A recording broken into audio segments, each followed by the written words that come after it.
So then he posts on there. He says, post a picture of the bottle and his pour. And he says, I found this on the floor of Mike's bathroom. And I said, okay, in my defense, it's only because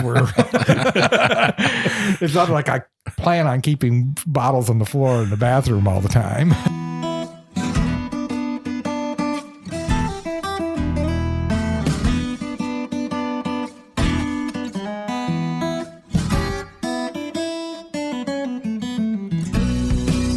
Welcome to another trip down the Bourbon Road with your hosts, Jim and Mike. So grab a glass of your favorite bourbon and kick back. We would like to thank Tommy and Gwen Mitchell from Logheads Home Center for supporting this episode of the Bourbon Road. Find out more about their fine rustic furniture at logheadshomecenter.com. We've got a great episode for you today as we interview Michael Veach. A real treat for both Mike and I to sit down with him, and I hope you all enjoy it. But before we get to that, I just wanted to say Happy New Year to everyone. Thank you for sticking with us. Welcome to 2020. We've got a lot of great things planned for this year. We've been listening to some of the comments and feedback from our listeners, and one of the things that's been asked for is for us to do more of the third pour episodes. So we've got a number of those planned this year. And we certainly look forward to recording those and maybe even having a few listeners on from time to time. So that'll be fun. We are also going to do a few bourbon reviews, but we'll continue with the interviews. We've got a lot of those already scheduled for this year. It's pretty exciting. In April, we will be a year old and we will have recorded our 52nd episode. So we really look forward to that. That's going to be a big celebration for Mike and I. But if you were paying attention to our Instagram, you noticed that Mike and I announced our Bourbon of the Year this year. It was the Old Forester 1910. Now, we limited our choices to those bourbons that we actually drank during episodes on the show. It just so happened that 1910 was featured in a couple of episodes. But as most of our listeners know, Mike kind of likes the sweeter bourbons, and I like the more spicy bourbons. So we had to agree on one, and as we went through our list and we did a tasting, we kind of came down to agreement that we both felt that the 1910 was our best choice of the year. Now there were some other honorable mentions. The Old Carter Bourbon No. 2, Woodford's Chocolate Malted Rye, the Henry McKenna Bottled and Bond 10-year, and Wilderness Trail's Wheated Bottled and Bond Bourbon. Those were all, again, bourbons that we tasted on the show that made the top of our list. And real quick, before we move on, I want to make another invitation to our listeners to pop into our closed Facebook group, The Bourbon Roadies. Join in the conversation there. Join the group. We'll get you admitted as quick as possible. Some great conversations, some good people. It's a lot of fun. We have a blast in there. We definitely invite you to join us. So without any more delay, let's get on to our interview with Michael Veach. Well, hello, everyone. I'm Jim Shannon. I'm Mike Hyatt. And this is the Bourbon Road. And Mike, where are we today? We're down almost downtown Louisville with Michael Veach. Michael Veach, bourbon historian and author. Welcome to the show. Thank you for having me. It's good to have you here. The man, the myth, the legend, right? That's right. So we don't usually spend a whole lot of time in the beginning talking. We like to get straight to the first pour. And I'm sure you won't argue with that, will you? No, I never argue for pour. Mike, what do we have for him today? So today I'm a sweet wheat guy. So I brought some Maker's Mark Private Select. It's 109.7 proof. It's called Shut the Box Edition.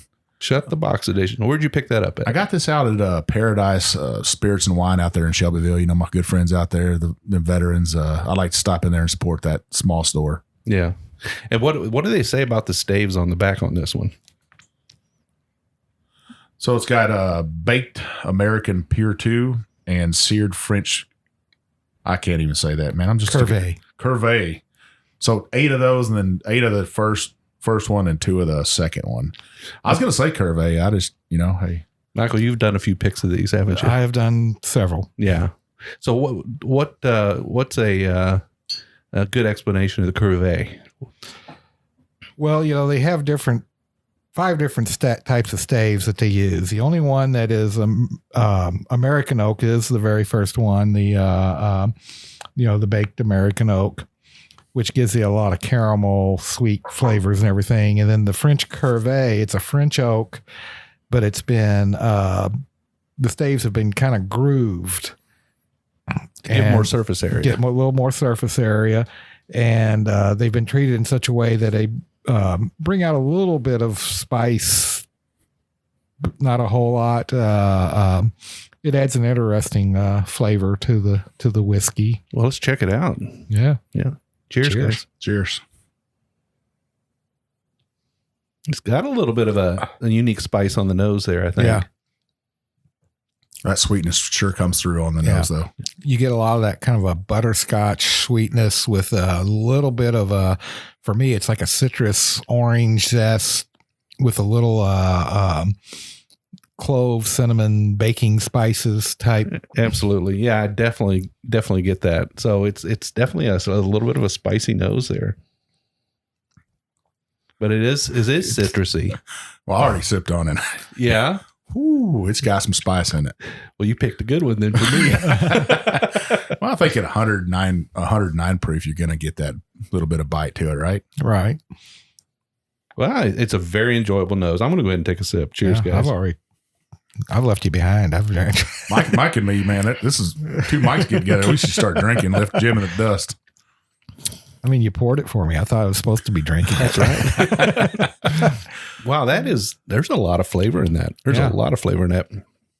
It's very nice. Getting butterscotch translates from the nose to the palate. I think definitely. The finish it starts kind of sweet and it just kind of dries out just a little with a little oak and a little spice. And that baking spice kind of lingers on your tongue. Yeah. This is a beautiful bourbon right here. It is really good. They've done a lot of good things with this. I think this has been a really good expression for them. Yeah, I think it's the most unique tasting bottle selection program out there. It's just really good. My hat's off to Jane and all the others that have put that together. And well, let's keep sipping on this. Michael, are you originally from the Louisville area?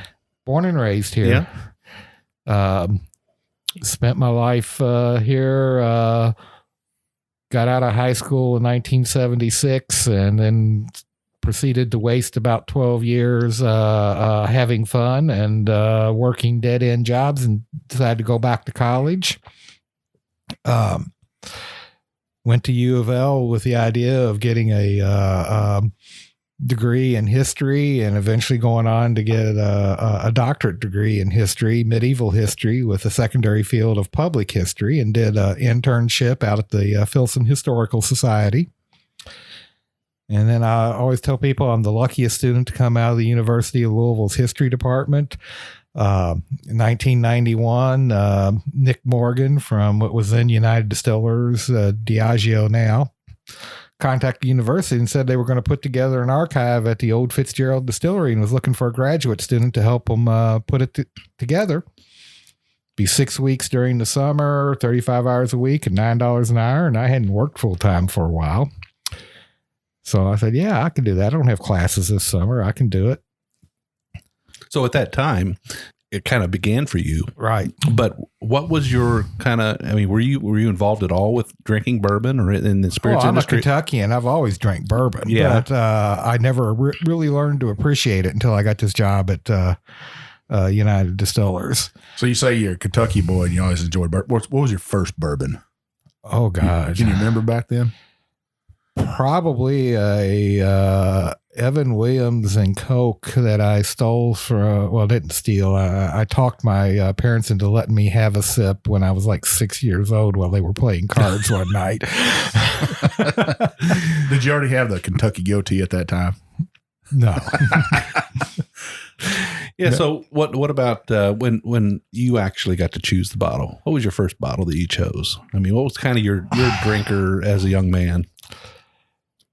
Oh, I don't know. It was usually whatever was on sale that we could get, fairly cheap. I remember buying some Maker's Mark one time. I can remember buying some Jack Daniels one time, but usually it was something, Kentucky Gentleman or something, whatever was, Right. But once I got started at United Distillers, I learned to appreciate bourbon quite a bit. I was very fortunate in that after a year of doing this job with them, that 6 weeks turned into a year of part-time work while I finished my classwork at U of L. Then they hired me full-time in 92. And they had a program going on at the distillery where they were testing, quality control testing every barrel in the warehouse. And they had a trailer set up. I mean, they were about 2/3 of the way through with it when I started there, but still every day I got to go into this trailer. They'd have about 12 samples set up, and you were supposed to go through nose, taste, and find the ones that were bad. But by doing this, I was able to learn from Mike Wright, the head of quality control, and Ed Foote, the master distiller at the time, and Chris Morris, what to look for in bourbons and what's good, what's bad, and everything. And you do that every day for, I think it took them about another year and a half before they finished the program. You learn to appreciate good bourbon. So did you have some kind of formal sensory training at all before you did that, or did they just throw you to the wolves? Everybody in the at the distillery was invited to come in and do this because the idea was that the more people that tasted it, the more likely are going to find the bad stuff, because some people are more sensitive to the bad stuff than others. Okay. The must and the acetone and other things. And that's what they were looking for. They weren't looking for good bourbons. They were looking for bad bourbons because those were the bourbons that they were basically going to end up in your gas tank one day. Got it. So, Mike, you've written a couple of books. I've written one by myself and two with Susan Riegler. What are those books right there? Well, my first book was Kentucky Bourbon Whiskey and American Heritage. The University Press, came out in 2013. It's a very good, solid history of the bourbon industry. But when they asked me to write it, they weren't looking for a huge, in-depth history, 500 pages with 200 of that pages being footnotes and such. They were looking for something that would be approachable to people, that would sell well in the gift shops. Almost like a coffee table book. Yeah, sort of. Yeah. And for our listeners, Susan Riegler used to be the food critic for the Courier Journal.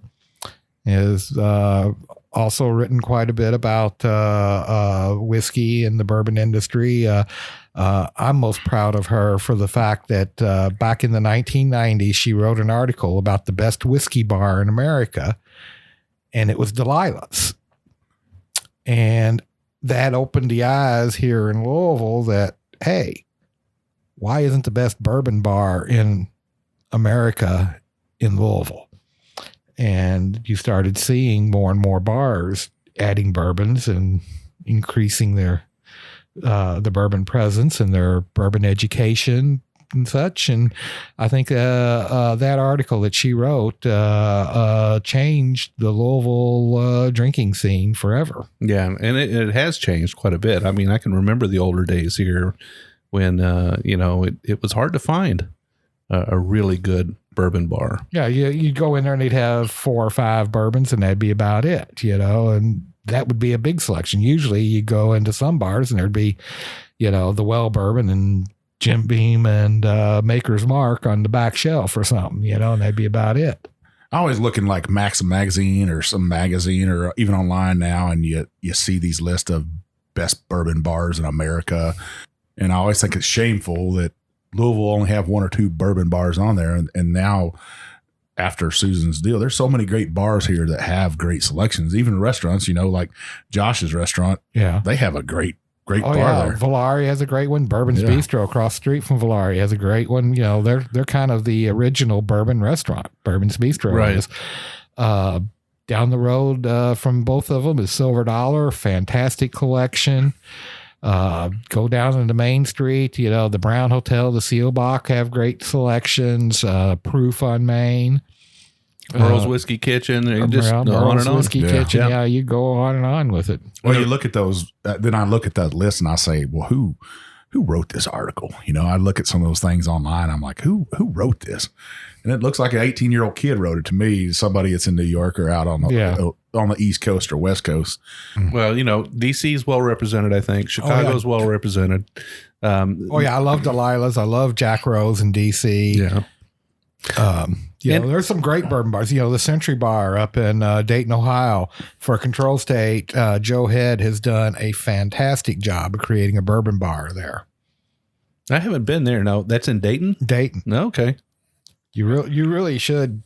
You should talk to Joe. Joe is a fantastic bourbon connoisseur, bar owner, great person. I might have to do that. I grew up not too far from there, so that's your home area there, right? It's been a while, but yeah, it's been a while.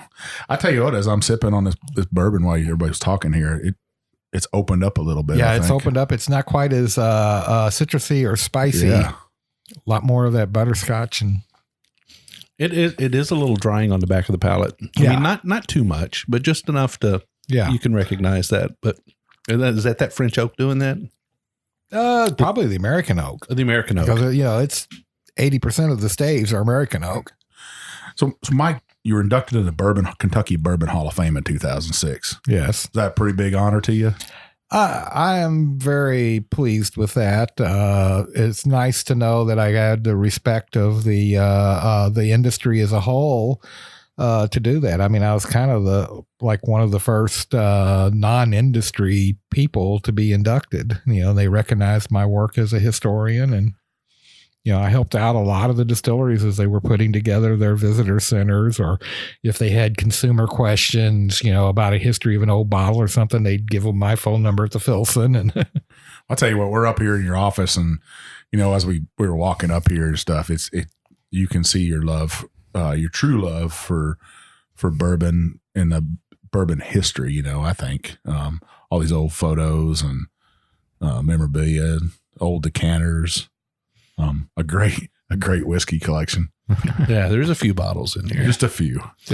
But yeah, this is a nice place to relax to come up and sit back and have a cigar. Yeah, as you do, and pick a fine bourbon to sit down with. Yeah, I imagine you sit here a lot with some good friends of yours. Yeah, we have friends up here. Not a whole lot. It's not a huge office, but I'll have 2 or 3, 4 people up here or something. It was really funny. Marty Duffy, who is the American representative for Glencairnglass, been a friend of mine for years, was here for the Bourbon and Beyond, and he invited a bunch of his friends to get together and everything. And they all came over here. And at that time, we were actually working on the whiskey storage room there, trying to get the walls painted and some shelves put up and everything. And I had bottles everywhere. I mean, you could hardly walk in here, including in the bathroom. And one of the guys walked in there and he saw a bottle of the Red Hook Rye that I had a little bit left. And he goes, "Wow, I've never had this. Can you mind if I have a pour of this?" I said, "Sure, help yourself." So then he posts on there. He says, post a picture of the bottle and his pour. And he says, "I found this on the floor of Mike's bathroom." And I said, "Okay, in my defense, it's only because it's not like I plan on keeping bottles on the floor in the bathroom all the time." Well, today I saw you had decanters, or not decanters, but glasses in there. Yeah. I'm like, he's ready for us today. Yeah. I mean, it looks well organized now. It looks like you've got a nice, display here. Yeah. And a little behind on my filing, as you can see from my desk. Yeah. You don't want to see my office. It's a shambles, but, I'm sitting here, I look across and I see your ward back there behind Jim. And then I see that old crow. I'm guessing it's just a paperweight or something.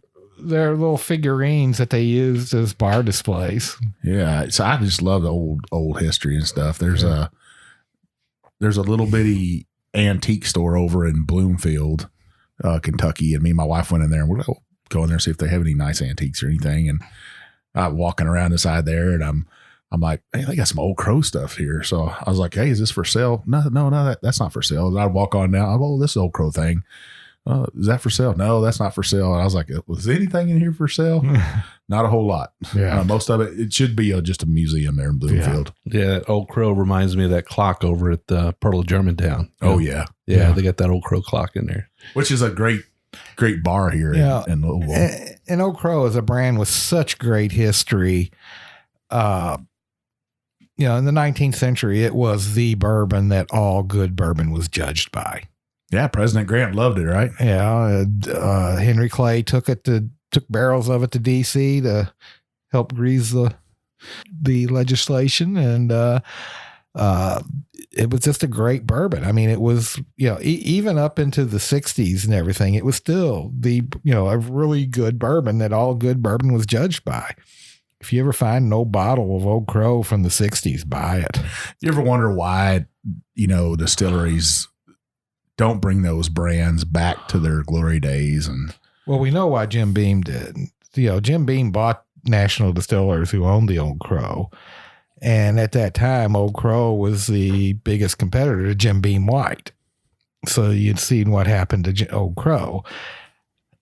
But now Jim Beam has its prominent position and everything. They really should come out with like an 8-year-old bonded Old Crow just to bring back the glory of Old Crow. What's the decanters from the 60s? The Chessman. Yeah. I've got a little bit of Old Crow 69 Chessman that hasn't touched my lips yet, but I'm looking forward to it. Yeah. Yeah, I'd like to see, I think you hit it on the head. I'd like to see a Old Crow bottled and bond 8-year, 10-year. That'd be a beautiful bourbon. Well, 8-year, because, up until 1964 or 1958, 8 years was the maximum you could bond something. And, that would reflect the heritage of Old Crow. And that's why we came to talk to you. You're the man. So is that where the old kind of came from? The word, like when you're talking about an old whiskey? Like Very Old Barton was originally 8 years old. Very Old Fitzgerald was 8 years old. That was the idea, because that was as long as they could put it into the warehouse and age it before they had to pay the taxes. So once you paid the taxes, you wanted to sell, bottle and sell the whiskey. Right. So the idea there is, just to make sure I understand, is that, while this bourbon is in the barrel and it's aging, you're not paying taxes on it. You're not paying a federal tax. You're not paying a federal tax on it. You're not paying any tax on what will be soon evaporated. Right. So you hit 8 years, you're going to have something less than 53 gallons, right? Maybe more like 35, right? Right. I guess. I don't know what depends on where it is in the warehouse. Yeah, it depends on where it is. How many leaks it had and whatever. But at that time, that's what you're going to pay on. They're going to weigh the barrel. They're going to say there's this much in it. You're going to pay tax on that much. Well, sort of. What they would do is they would dump the barrel, and they have a gauger's manual that would say this is how much whiskey that should be in that barrel. If there's more whiskey than what the gauger's manual says, you had to pay the tax on that extra whiskey as well. But if there was less, you had to pay the tax on that minimum. Oh, the minimum. Wow.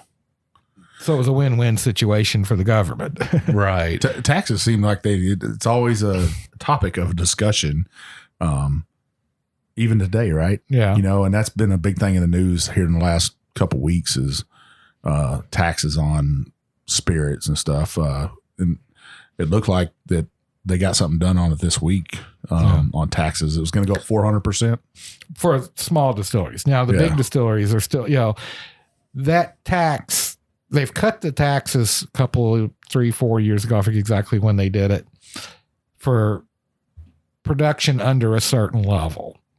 I think it's 100,000 gallons, right? Yeah. Proof gallons. Something like that. And if you made over that, you paid, the full federal $13.50 tax. But if you made under that, even if you were made over that first 100,000 gallons, the tax was at that level or whatever. And, it helped the small distilleries out a whole lot. And, let's hope that they eventually make that permanent. So what they do, just extend it for a year? I think they did. I think that's what I read yesterday. Was it's just a 1 year extension, and it still hasn't made it through the Senate. Yeah. So hopefully they got a lot of craft distilleries wiping the sweat off their forehead right now. They got at least got a year reprieve on it. Yeah. So I know on my trip I just took, a lot of guys they brought that up, and they were sweating it. They were like, "Oh, this is going to put a hurting on us." Yeah. I actually prefer the term artisan distiller. Artisan? Yeah, because, for small distilleries, because all distilleries are craft. They have craft. You can't tell me that Jim Beam that, makes, over 1,000 barrels a day still isn't doing it using craft. I mean, it is a craft. And to me, size has nothing to do with quality. It's, that's why I prefer artisan distillery for the small distillers. What do you consider a small distillery? Anybody that's making under 20 barrels a day. Okay. Yeah. Yeah. So that's still a lot of liquor. Yeah. I mean, but I'd say 20 barrels a day. That's a lot of whiskey coming there's out a there. lot of artisan distilleries that are working their tail off to produce a barrel or two a day. Yeah. Even so. And what do you think about all these new distilleries that are popping up? The 6 I went to, all of them they're pretty new since 2013. There's a lot of really good ones out there. There's a lot of them that are making crap, but there's a lot of them that are really, really good.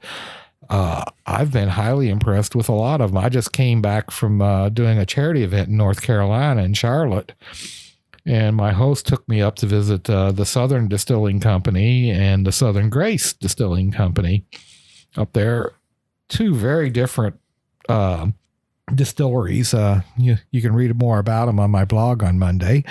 But neither one of them are making a whole lot of barrels. I think Southern Distilling is making about 20 barrels a day, and Southern Grace is making like 1 or 2 barrels a day. And both of them are making really, really good product. Susan and I, of course, have tasted whiskey from all over the United States. Every bottle we could find for the Bourbon Tasting Notebook and the American Whiskey Tasting Notebook. And there are some of them, you have to wonder, are they going to be around in a couple of years? Because their whiskey just isn't good. Well, you get to taste a lot of young whiskey because a lot of the companies are newcomers. There's nothing wrong with young. You can have really good young whiskey. Mm-hmm. But there's a lot of them that have things like, lots of musty flavors, a lot of acetone. They're not making their cuts right. They're probably putting it in the barrel at 125 proof and using small barrels. Small barrels can make good whiskey, but it's not as easy. And they had half barrels back in the 19th century. If it was made good whiskey, we'd still have them today. Yeah. I mean, we've had good whiskey and we've had not so good whiskey. Yeah. We've had a lot of young whiskeys that, I mean, you can see through the youth, right? Yeah. I mean, I totally agree on that. Yeah. I think I've been to places that they're using small barrels and they've got that art of it, the artisan distillery, they got that figured out. And then I've been to places that are using small barrels and they definitely haven't figured it out at all. Well, one of the big problems I think that the people that are using small barrels is they overchar the barrels. They put a number 4 char in it.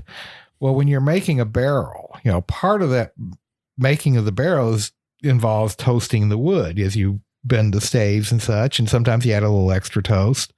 Well, on a small barrel, you don't have to heat it as much to bend those staves. So you don't get as much of that toast unless you go to the extra level of toast.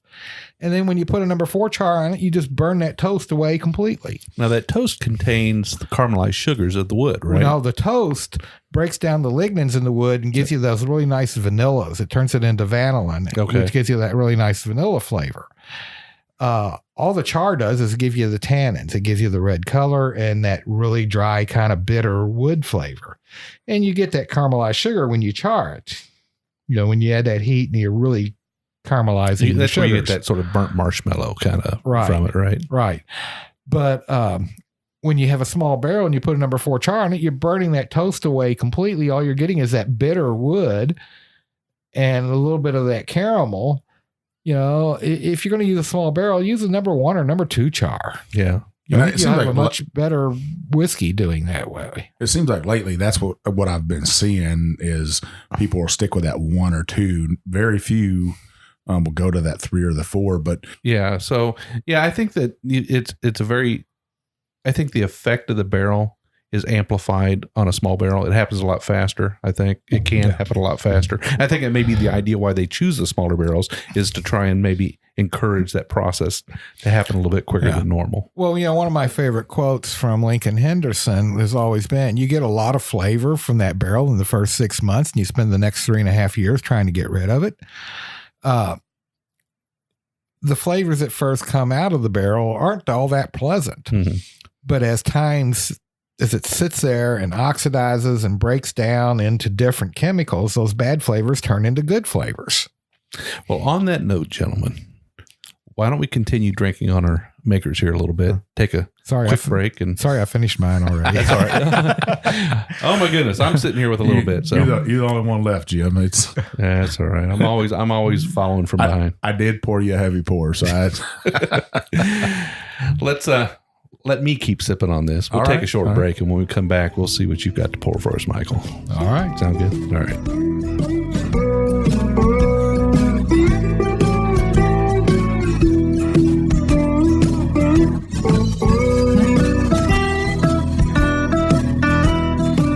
We would like to thank Tommy and Gwen Mitchell from Logheads Home Center for supporting this episode of The Bourbon Road.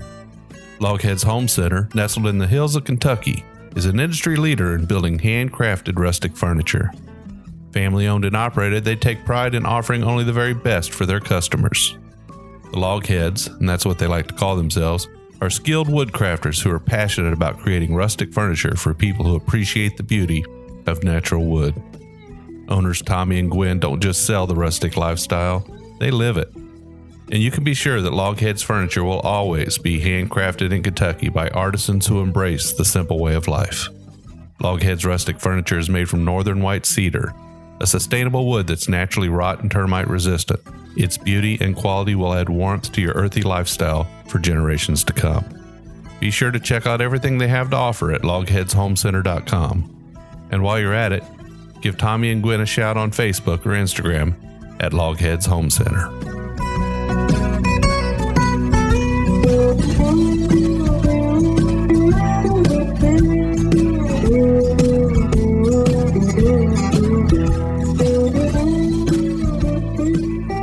Okay, I have for you here the Nelson's Greenbrier, Tennessee whiskey. All right. Was down there visiting the distillery a couple of weeks ago, the Saturday after Thanksgiving, and picked up some bottles of it. I've known Charlie and Andy Nelson for several years. It was really funny. Charlie contacted me wanting to know about his history because, they had no idea that their family was in distilling, until they happened to be in Robertson County and saw the old warehouse with the historical marker out there. And their dad said, yeah, your great grandfather was, but, they've brought the brand back, and they had contacted me, wanted to know if I had any history. Well, I actually had a whole bunch of files from the old United Distillers Archive, because Shinley owned the Greenbrier Kentucky bourbon label here. And they had kept files on the Nelson Greenbrier, which was actually the biggest Tennessee whiskey out there until 1910, when Prohibition shut down the Tennessee distilleries. Yeah, I was going to ask that. So I had always thought that Nelson Greenbrier was quite a big operation. It was a huge operation, and they've brought this brand back, and they've actually found a reference to the old mash bill. And what makes it really interesting is that it's a wheated mash bill: corn, wheat, and malted barley. Man, I'm gonna like this. Mike popped up there. I did. I got all excited. I'm like, man. So they started aging it. The whiskey in this, according to Charlie, is some 5 and 6 year old whiskey made at their Nelson Greenbrier distillery there in Nashville, and their hybrid still. But in order to get a lot of more production than they were capable of, they actually contract distilled with another small artisan distillery that had a column still. So it's got some 4-year-old column stilled Tennessee whiskey made to their specifications. As a matter of fact, their distiller went to the contract distiller and oversaw everything that they did to make sure they were doing it the way that Nelson Greenbrier wanted it done. So it's got some 4-year-old column still Tennessee whiskey in there, as well as their hybrid still stuff from Nashville. But it is a wheated Tennessee whiskey made with corn, wheat, and malted barley, aged in 53-gallon barrels, and just a really, really good, basically 4-year-old Tennessee whiskey. And by calling it a Tennessee whiskey, we all understand it has that charcoal mellowing, but their charcoal mellowing is different from what they do at Jack Daniel's or George Dickel. Instead of having a big 20-foot column packed with charcoal, they basically have a 53-gallon barrel packed with charcoal, which is really the original charcoal mellowing process. The Filson actually has papers from the Beale Booth family collection from about 1800 with a drawing and a description on how to build your charcoal mellowing process to improve your whiskey. And so what they did was they took sugar maple charcoal, and then they packed it in a barrel, and then they filtered their whiskey through it. And that would be the White Dog. The unaged whiskey, and then they put it in the barrel. And what that does is it kind of jump starts the aging process. Plus, it helps clean out some of the less desirable flavors that you can get in the distilling process. And technically, it changes the pH, makes it less acidic, literally sweetening it up a little. All right. Well, I'm excited. Let's try it. Man, I'm kicking myself right now. Are you? Yeah, we were down there for my birthday, and back in October, me and Jim took our wives down to Nashville, and we walked in there, and I walked out and didn't even buy a bottle.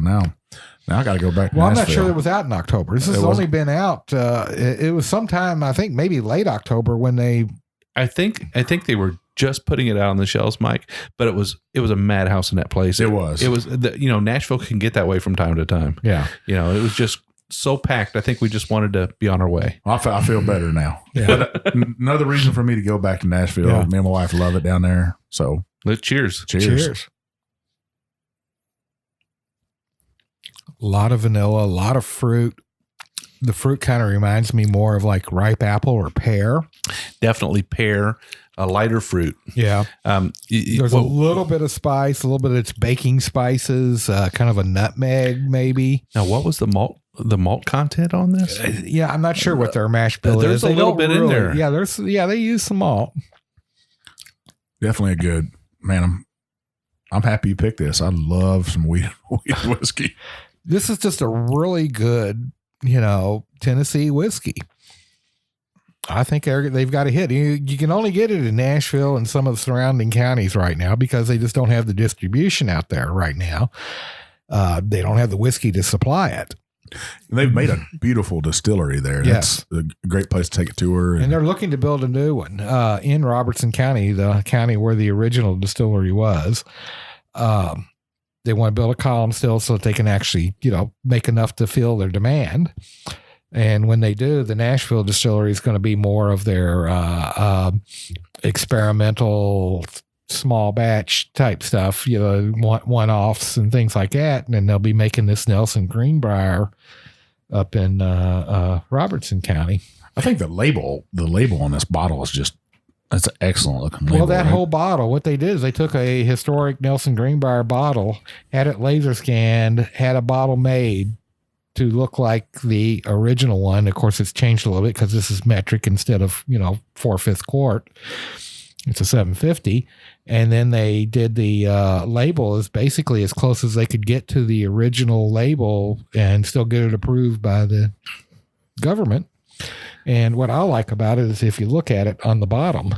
I saw that had the Tennessee DSP-5 on there. Yeah, it's got their little DSP-5 and, it's just a really nice pay attention to detail. Now, did you say this was non-age stated? Non-age stated. I just know it's a good drinker. I think it's a good balance for you too. It's got a lot of sweetness, but there's a little bit of spice there. Yeah.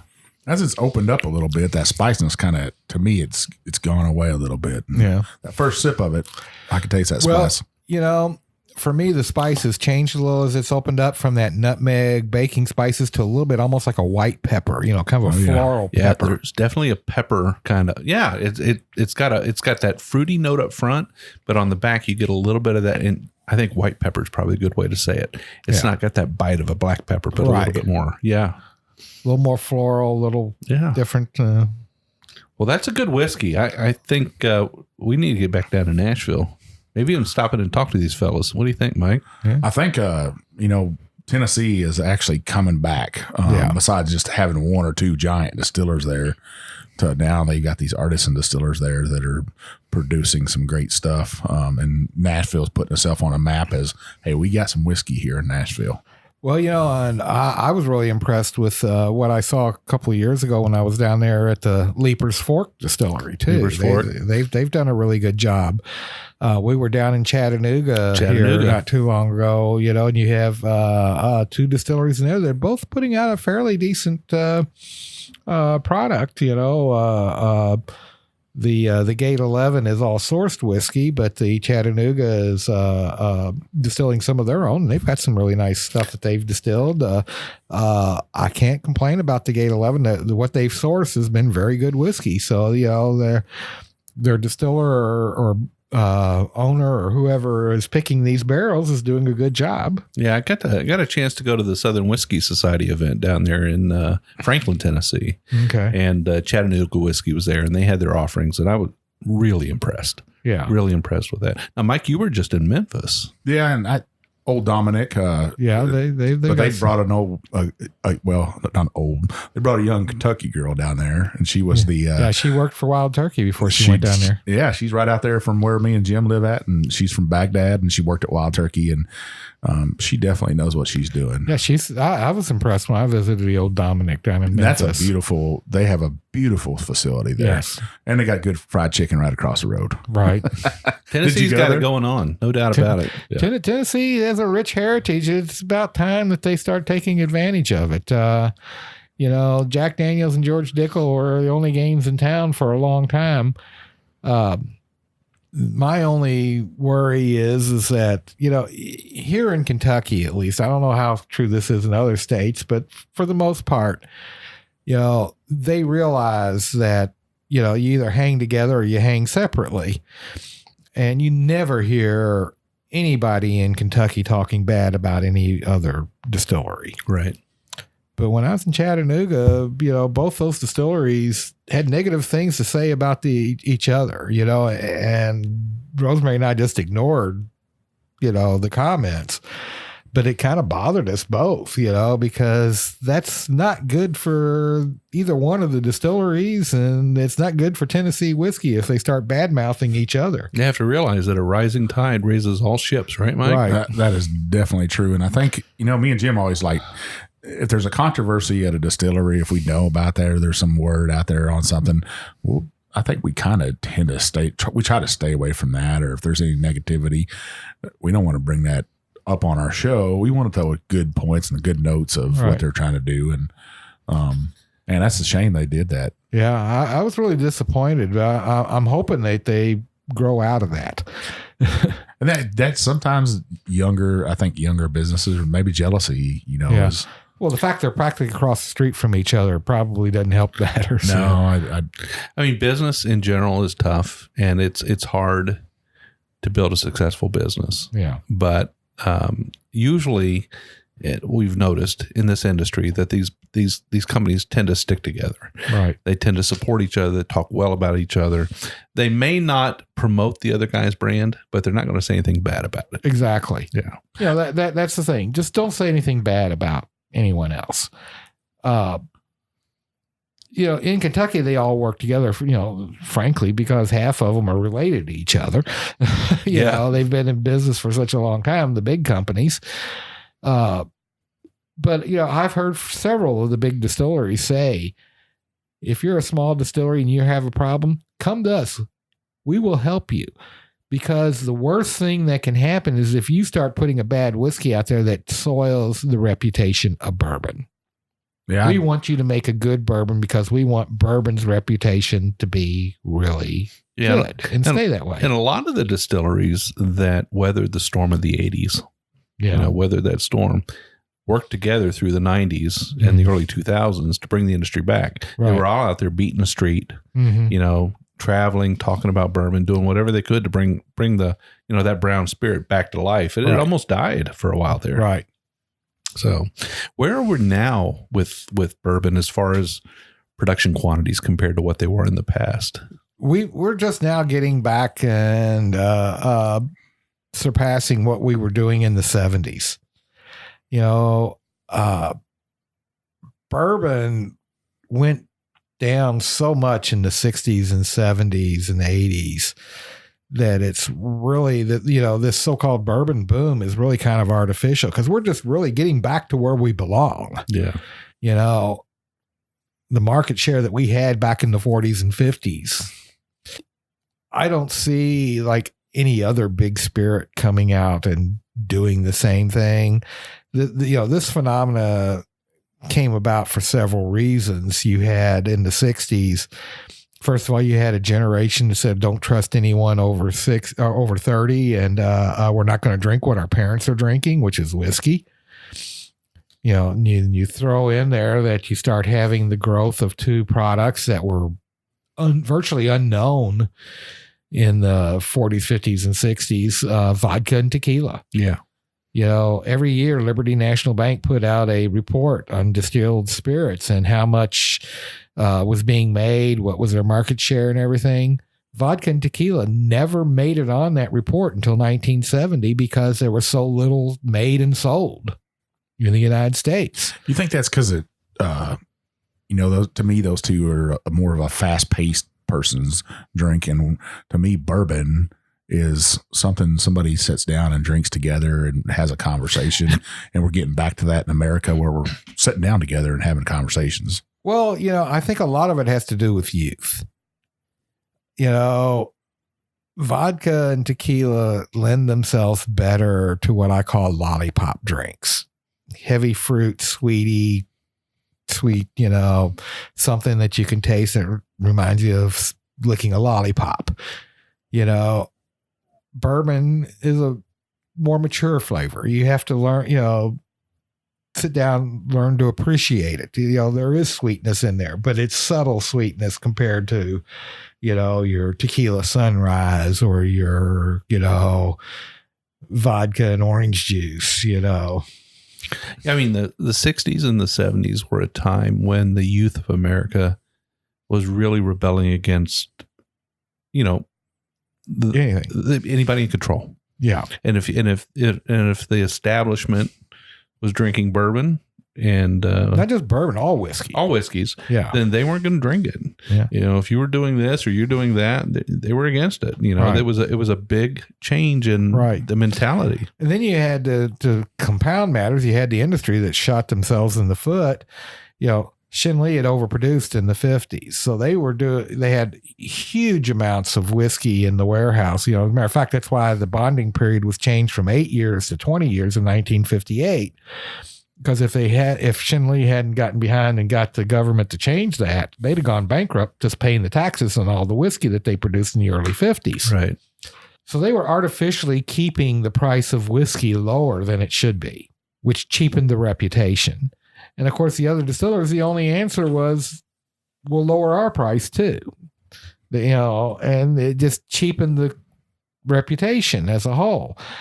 So you got all these things going on together that was hurting the industry. And it really took into the late 70s when single malt Scotch was reintroduced into the United States in force. There'd been some single malt Scotch here, but nobody really knew the difference. They really weren't talking about why, Glenfiddich was different from Johnny Walker. But they started talking about single malt Scotches and doing things like holding tastings where you would taste your Scotch with cigars, or you would taste it with cheese, or you would taste it with other foods, and show that whiskey could be enjoyed for its flavor. It wasn't just something you shot back to get drunk on. Right. And once they started doing that, the bourbon industry eventually caught on to this idea and started introducing the single barrels and the small batches and things like that. So, if you look back, I guess, would you say the mid 60s to the late 60s was kind of the peak? Then it started to drop off after that? Oh, I'd say it started dropping off in the mid 60s. Mid 60s. Yeah. Now, what about the volumes from the late 1800s? I mean, I've heard, like, when you go to the museum tour down there in Bardstown, they talk about sheer volumes from the 1800s. Like, the average adult being 15 years or older, drank 18 gallons a year of whiskey. That's a lot. And if you go out to the new Castle and Key Distillery, which used to be, the old Taylor Distillery, you see the size of that stuff there. It's just enormous, right. Huge. I mean, what kind of volumes were they doing back then? I don't have the figures on the top of my head, but, they were doing a lot more. Yeah. And there were a lot more distilleries at that time. Yeah. There were 50 or 60 distilleries in Kentucky alone before Prohibition. And even after Prohibition, you still had, 20 or 30 here in Kentucky. And they started consolidating down, going down, starting in the 50s after Shinley overproduced. First thing they did is they shut down like 8 of their distilleries here in Kentucky. And as they kept the price low during the 60s, that forced a lot of the small distilleries out of business because they just couldn't compete. They right. were, couldn't make a profit. Mike, have you been over to Buffalo Trace and they call it the Pompeii of distillers? Oh yeah. And what do you think about that? Oh, it's very impressive. I'm so glad that they decided to preserve that.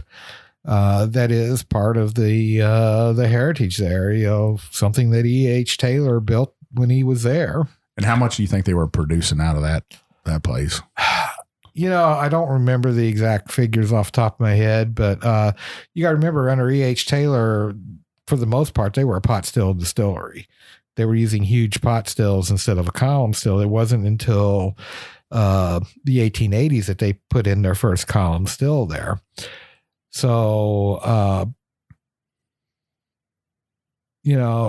by today's standards, they'd be more along the lines of a Michter's and not a Jim Beam. Yeah. So a couple of 100 barrels a day or 100 barrels a day versus, versus, 1,000, 1,500. 1,000 to 15. I think Heaven Hill's at about 1,300 a day. What's Jim Beam at? I mean, I don't know what I think they're well over 1,000 a day, right? Yeah. Now, are they going to open that up to the public over there? Oh, yeah. They have a tour that takes you back there. Yeah, you can do the Bourbon Pompeii tour. Man, to me, I just love that. They're uncovering all this history that nobody knew was there, and somebody filled it in with dirt. Yeah. That's a shame that it was filled in with dirt. But. So you had an article recently where you kind of tried to answer the question, is rum the next big spirit? Yeah. And I thought it was a very interesting article. You kind of knocked that down. You want to kind of talk about that a little bit? It's like I was saying, we're having a bourbon boom now because bourbon went so low. We're really just getting back to normal balance.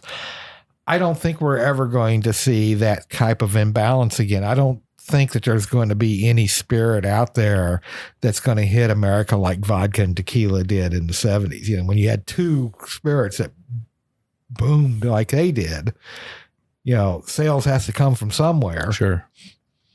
I don't see that happening. I see all spirits growing, as markets expand, as you get, more and more people in the world. Fewer dry counties. You're going to see a growth in the industry, but I don't see, another next big spirit, so to speak. as they're thinking, the phenomenal growth that bourbon has had over the last couple of decades. But like I said, that growth is kind of artificial because really all that growth is bringing them back to where they were in the 40s and 50s as far as market share and such. And a lot of this growth is international. So what do you think the next big thing is? Well, I expect that, that rye whiskey is going to continue to gain back its market share that it lost back in the 40s, basically.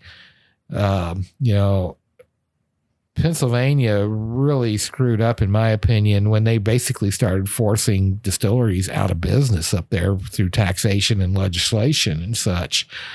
And as they did that hurt the rye whiskey market. Now, when you go up and, in the 90s or such, when you went up to New England and talked about rye whiskey, they were talking about Canadian whiskey, whereas in the 30s or even back in the teens, you talk about rye whiskey, they were talking about Pennsylvania and Maryland ryes. Yeah. And I think rye whiskey will continue to grow its share back to where it was. Do you feel like rye is going to come home a little bit to Kentucky? Well, rye's always been here in Kentucky. Even in the 19th century, a lot of Kentucky distillers were making rye whiskey. But the rye crops are really just now starting to return to Kentucky, right? Well, there's a problem with rye in Kentucky, and barley. I remember my grandfather raised barley one time at his farm in Scottsburg, Indiana. And the problem is that he couldn't get a good quality price for it because there was too many wild onion seeds in it. Oh. And that'll add some spice to bourbon. Yeah. And you're going to get that in, southern Indiana, Kentucky and such. Wild onions are going to grow. When you go further north, they aren't as prevalent. Yeah. And you get cleaner flavors and such. Maybe they've worked this out with herbicides and everything where they can kill the onions off before they plant it, and but I don't really expect rye to be the next cash crop in Kentucky. I know there's some distilleries working on it. Yeah. We've talked to a few. We talked to Elizabeth McCall over at Woodford Reserve, and she's talking about Michter's is doing the same thing. Yeah. And, so everybody's playing with it a little bit. They'd like to see that local rye come back. Yeah. Personally, I'm a big fan. I'm a big rye guy. Mike likes to mess with me a little bit on it. I think wheat whiskey is it, but I'm excited to see where the industry goes. I was down south, and they one of the distillers down there, he's excited about rice whiskey, and that kind of surprised me a little bit. I've been over to Japan and then Korea, rice whiskey is a big thing. So I wondered if he had something there because there's growers down there. That reminds me of a quote from Ova Haney from one of my master distiller seminars. Someone asked him about why bourbon is made from corn. And he goes, that's because of what they grew in Kentucky. If they grew rice, it had been made out of rice. Yeah. Well, the further south you go, more rice production there is. And, South Carolina and New Orleans and, Louisiana and such, where you got more favorable conditions for growing rice, you're going to get more. That's the Caribbean with rum, right? Right. That's what they make down there. They grow sugar cane, so they make rum. Yeah.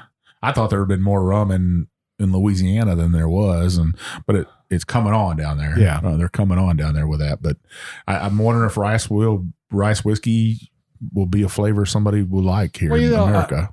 I don't know. It'll be interesting, but we'll see. But, rum has, back to your question, and, rum's going to continue to grow. I have no doubt about it. Is it going to be the next big thing in the way that, is it going to grow like bourbon has in the last few years? No, I don't think it will. But, there will be people that will drink, I love a good aged rum. I wouldn't give you a dime for any of the white stuff out there, but but I like a good aged rum. And there's a lot of companies playing with a lot of that Solera aging and some of the other aging techniques on rums, and there's some interesting stuff coming out. Right, a lot of good blending. Yeah, a lot of good blending. There's a lot of good things coming out of the rum. It'll continue to grow. Don't get me wrong, but I don't think it's going to be 20% growth or anything like that. Right. But yeah, I suspect that they'll continue to grow their market. They may even grow a little bit of their market share. If it does, that means that something else is going to lose share. Personally, I suspect it's going to be the white spirits. That's what has hurt most through the bourbon boom has been the sales of vodka and things like that. Yeah, I mean, personally, I love a good rum. I enjoy some. I grab a bottle every now and then. I like to try out a plantation or a Papas Pilar or something like that, and I'll try them. And I know there's a lot less regulation in rum. Yeah. So there's some things going on there that not as regulated or strict as bourbon is, but bourbon's got some of the strictest regulations out there. Absolutely. But I personally, I like a tequila. I'm a big fan of gin, but there's very few gins out there that get my attention. Yeah. And one of them is out at Castle and Key. Castle and Keys? Yeah, absolutely. Talking about gin. Yeah. We were in D.C. and there's a small distillery there that actually started as a gin distillery, but they also do a rye whiskey called Green Hat Distillery. And they have a gin that I thought was like really good. Now, is it a London Dry or an American gin? Probably closer to a London Dry than anything, but it was really, really good. I mean, we bought a bottle and every now and then we'll pour a gin and tonic just because it's, sounds good. I think, me and my wife got a couple bottles like that every once in a while. My wife loves a good sipping tequila.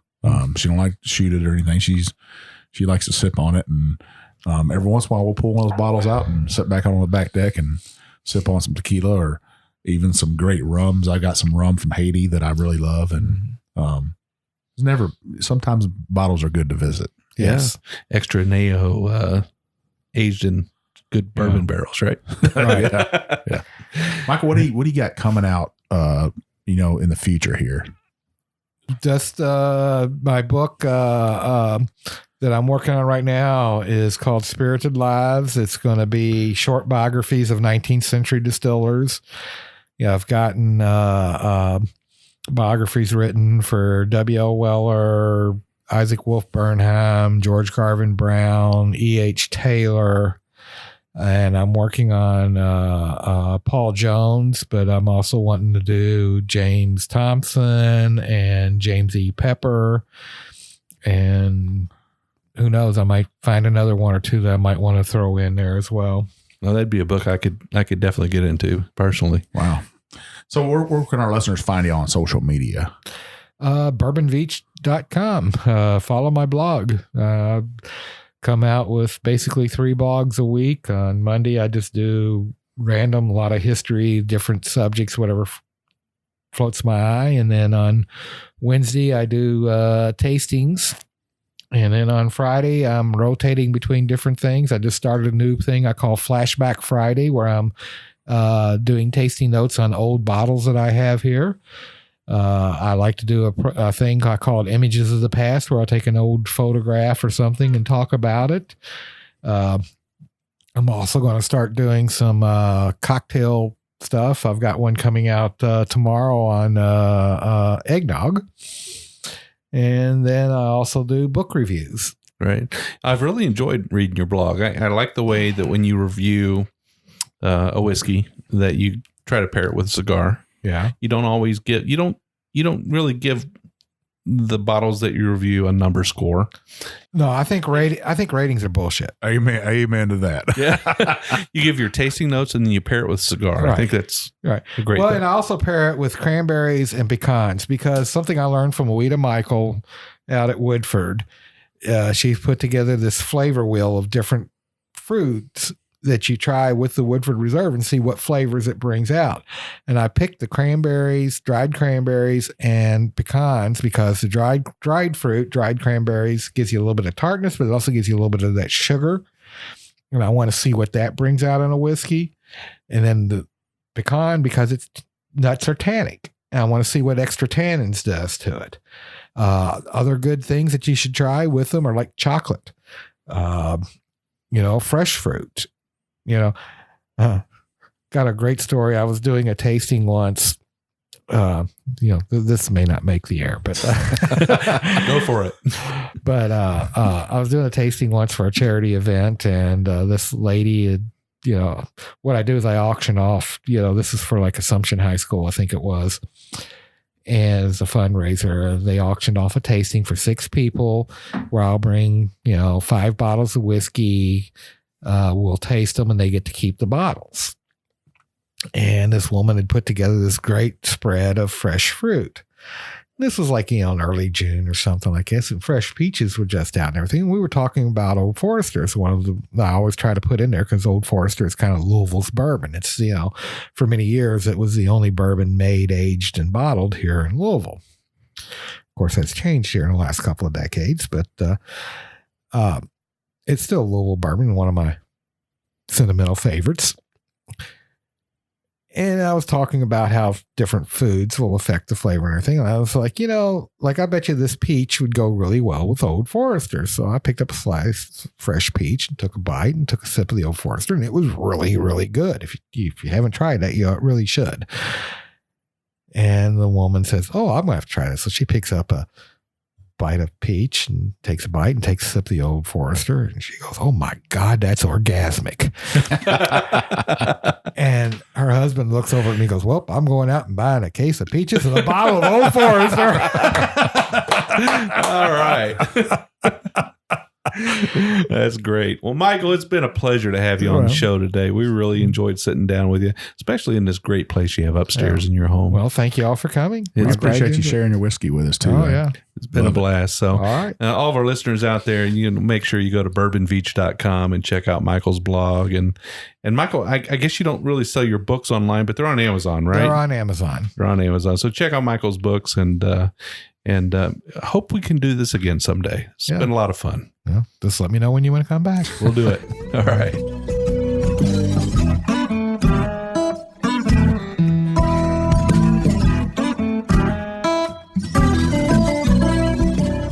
We do appreciate all of our listeners, and we'd like to thank you for taking time out of your day to hang out with us here on the Bourbon Road. We hope you enjoyed today's show, and if so, we would appreciate if you'd subscribe and rate us a 5-star with a review on iTunes. Make sure you follow us on Facebook, Twitter, and Instagram at The Bourbon Road. That way you'll be kept in the loop on all the Bourbon Road happenings. You can also visit our website at thebourbonroad.com to read our blog, listen to the show, or reach out to us directly. We always welcome comments or suggestions, and if you have an idea for a particular guest or topic, be sure to let us know. And again, thanks for hanging out with us.